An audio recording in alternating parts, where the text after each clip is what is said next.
The meeting room at the Oak Ridge Estates Community Center smelled like burnt coffee and desperation. Fluorescent lights buzzed overhead like angry bees, while 50 homeowners shifted in plastic folding chairs, pretending this was just another Tuesday night. Karen Voss stood at the front in her signature pastel pink pantsuit, the one she wore like armor, clutching a wireless clicker the way a queen holds a scepter. Her smile was all teeth and zero warmth. "Folks," she began, voice syrupy sweet, "we're restructuring for efficiency. Some committees have simply outlived their usefulness." The slide deck flipped. Name Mark Langley, plastered under a red X. Mark's little maintenance oversight group? Let's be honest. It's a leftover mistake in our perfect machine. Not broken, just misplaced. The room went graveyard quiet. I felt every eye on me. And the third row actually gasped like I'd been caught stealing lawn gnomes. Karen's husband, Todd, nodded along from the side like a trained seal. She clicked again. "We're dissolving that committee." "Mark, we thank you for your time. But the aesthetics committee needs focus, not nostalgia." I sat there in the back row, hands folded, heart hammering but face blank. I'd built that committee from nothing. Fixed the irrigation leaks that saved the whole neighborhood $6,000 last summer. Negotiated the tree trimming contract everyone loved.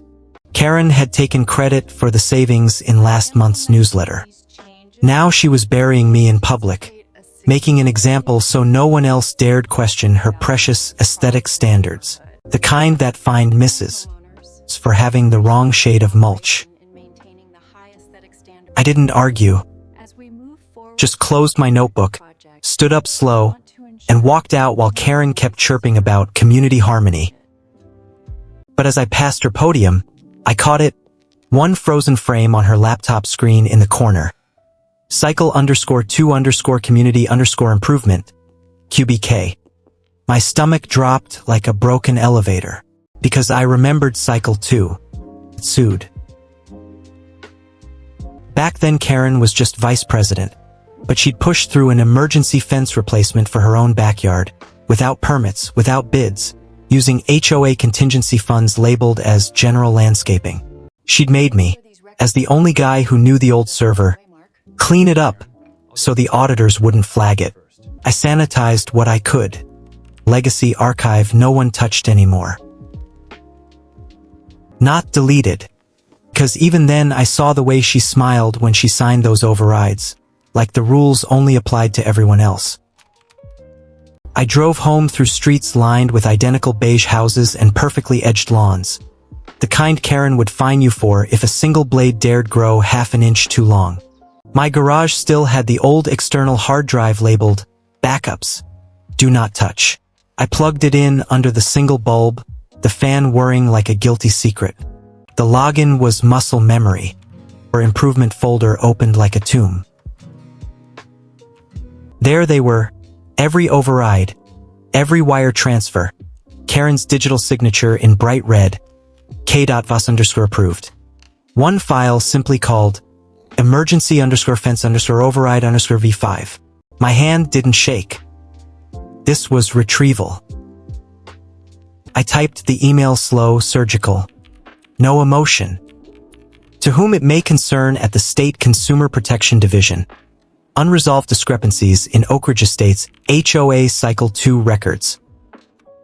Attached, please find transaction lineage and authorization overrides exceeding authority per bylaws Article 17. Material risk to association funds.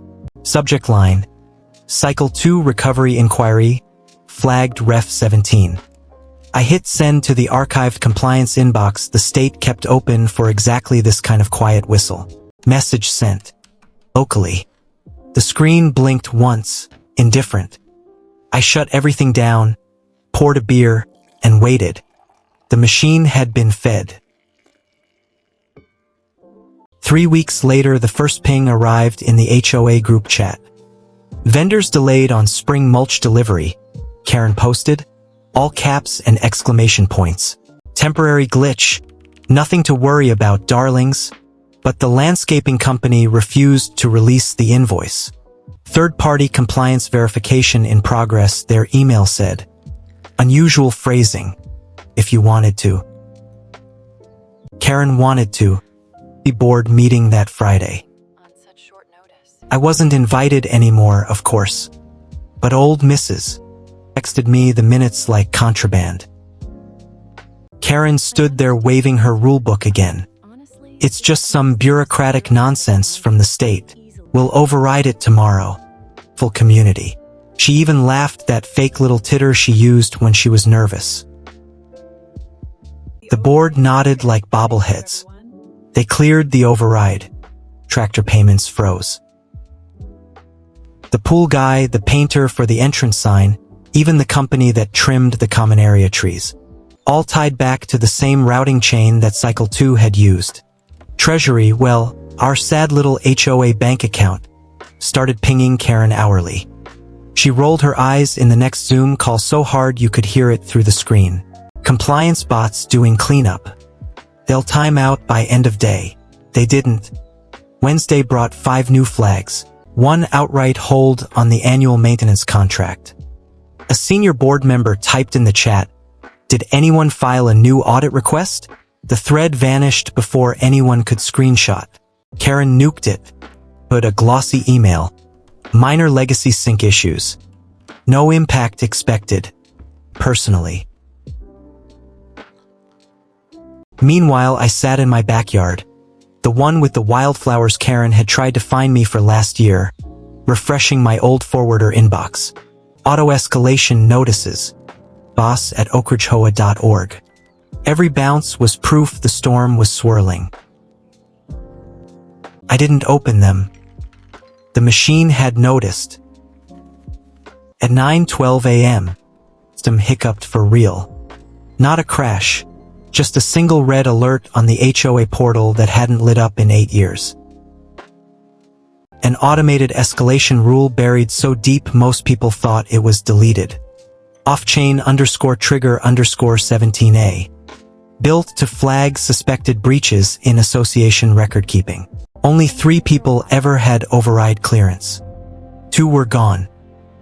And my credentials had been scrubbed the day she dissolved my committee. So the system defaulted to its last known path, straight to the state oversight office with a printed copy routed to the entire board. The email hit every inbox at once. Request for document originals. Cycle 2 batch ref.17 unverified transfer group. Origin flagged under internal legacy compliance reference k.vos_approved. Reconciliation absent. Excuse me, everyone. One moment. Mandatory response window, 5 business days. Karen was in the middle of lecturing the gardening club about approved rose varieties only when her phone buzzed. She glanced down, color of spoiled milk. She tried to play it cool in the board meeting that afternoon. This is clearly a computer error. That project was closed years ago. I personally oversaw the cleanup, but the state liaison on the call wasn't buying it. We've got contractors refusing service because funds are locked. We've got homeowners asking why their dues aren't being used for the things they pay for. And now we've got your digital signature on overrides that never had secondary approval. Care to explain, MS? Karen's voice cracked on the word internal housekeeping. The liaison cut her off cold. We never agreed to disappear records. We agreed to transparency. She picked up a printed page, folded it once, and the screen went black on her end. Karen sat alone in the community center after everyone left, projector still glowing with her last slide. Protecting our property values. It looked like a tombstone. She didn't sleep that night. Caught her pacing the driveway at 3 a.m.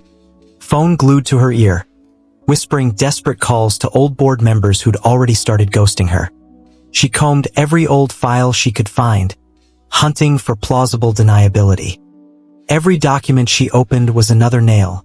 Her initials, her timestamps, her emergency memos. The landmine she'd planted years ago had finally detonated under her own perfectly manicured heels. By sunrise, she was calling the state office before they even opened. "It's ancient history," she pleaded, voice dry as cracked concrete. "Some of it doesn't even map to our current bylaws anymore." The liaison's reply was ice. "Then why are contractors locked out? Why is the Attorney General's office now requesting a sponsor interview?" They said the tip came through an archival channel tied to the original compliance framework. "The one you told everyone was dead." Karen swallowed so hard I could almost hear it from 3 streets away. "Who?" she finally whispered. "Who the hell sent it?" "They didn't name them," the liaison said. "But the report came from someone who knew exactly where to look. Someone who remembered." The line went dead. Karen stood in her kitchen, phone still pressed to her ear, the dial tone louder than the panic in her head. She knew. Only one person had ever called those overrides by their exact shorthand. Only one person had been forced to bury them and chose not to forget. She started dialing like a woman drowning. Voicemails. Half the people from Cycle 2 had moved or quit the board in disgust. But she finally reached the old landscaping rep who'd handled the fence job. His tone was colder than January mulch. "You're calling now? Someone warned us weeks ago." Pointed at a string of numbers. "We ran it through our compliance software." Kicked back 3 risk flags and a note. "Check override digital key." Karen's breath hitched. Override digital key was mine. The shorthand I'd taught every new volunteer. Elegant. Unforgettable. She hung up without another word and searched my number. Straight to voicemail. And again. Then the text, "We need to talk. Urgent." No reply from me. Instead, 30 minutes later, her inbox lit up with a forwarded chain. Subject, Cycle 2 Transaction Recovery. Escalation Path Ref. 17. From archive user _Langley at internal.is to state oversight. The message was short, precise, lethal. As former compliance volunteer assigned to Cycle 2, I am submitting this chain for review. Unresolved authorization overrides without secondary verification. Per Article 17 of the bylaws. Material risk exposure. Sender, Mark Langley. Timestamp, 10 days before the first contractor locked out. Before anyone knew. Karen stared at the screen until her eyes watered. The spiral wasn't starting. The final board meeting was standing room only. Every seat taken, every eye locked on Karen as she walked in clutching her rulebook like a shield. The state liaison sat at the head of the table this time, folder thick as a phone book with her name on it. Printouts. Vendor notifications. All bearing her digital signature in bright red. Every file pointed straight back to the Cycle 2 cluster she'd buried under layers of pink smiles and community-first slogans. The liaison didn't raise his voice. He didn't need to. All deferred material misstatements. Never reconciled. Just shifted. Refusing service. Dues are sitting in limbo. Exposure for breach penalties under Article 17. Karen opened her mouth. The liaison cut her off with one word. "Don't. Calm. Lethal. Hitch."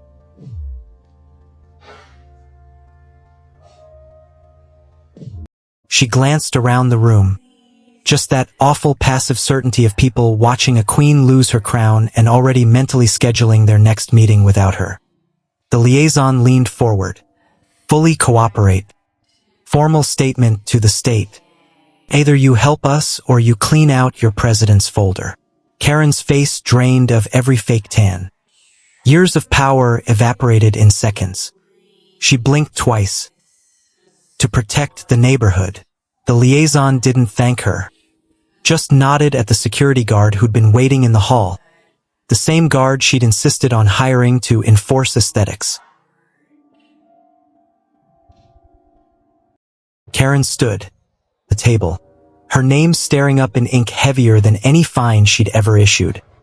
She walked out under the same fluorescent lights that once made her look regal. No one followed. The liaison calmly closed the folder and said, "She thought it was gone." The new acting president looked down the table. It wasn't. My new office didn't have a community center nameplate anymore. Just a quiet desk facing the street, a window that looked out on the wildflowers I'd planted where Karen once tried to find me. No headlines. No one ever said my name out loud. They whispered about the audit, about the whistleblower, about the old system that somehow woke up. But those who really knew me understood. If I did it, I didn't want credit. I just wanted the truth to breathe again. It was a Tuesday when the call came. Unlisted number. Before answering. The voice on the other end cracked like dry leaves. "Mark, was it you?" I glanced out the window. A couple argued quietly over lawn fertilizer at the corner. Life went on. Perfect lawns and ridiculous rules, but every now and then someone reached back into the wires and reminded it what it forgot. I brought the phone to my ear. Then, without ceremony, I ended the call. The silence after was the best kind. No speeches. Just the steady rhythm of my fingers turning the page on the next file. I wasn't angry. I was the memory they tried to erase. And I was still here,